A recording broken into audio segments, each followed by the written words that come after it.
In today's video, I'm going to teach you how to remove alt text on images in Microsoft Word. If you've previously added alternative text, also known as alt text, to an image in your Microsoft Word document and you no longer need it, you can easily remove it without deleting the image itself. First, open Microsoft Word and open the document that contains the image you want to edit. Once the document is open, locate the image with the alt text you want to remove. Click directly on the image to select it. When the picture is selected, you'll see the Picture Format tab appear at the top of the Word window. This tab contains different options for editing and formatting the selected image. Next, click on the Picture Format tab. Look for the Alt Text option in the ribbon and click on it.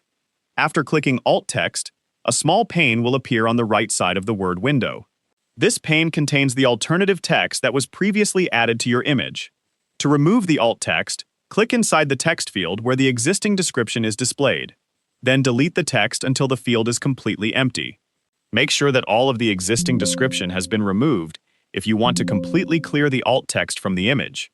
Once you've removed the text, look for the small down arrow in the alt text section.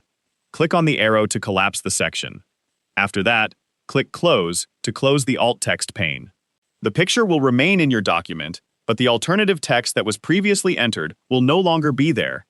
Keep in mind that removing alt text does not remove the picture from your document. The image will stay in the same location, with the same appearance, size, and position. You're only removing the descriptive text associated with that image. So, the process is simple.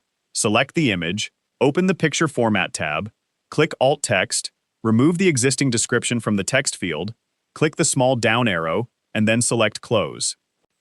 And that's it. You've successfully removed the alt text from an image in Microsoft Word, while keeping the image itself in your document. If you found this video helpful, let me know in the comments, give it a like, subscribe to the channel,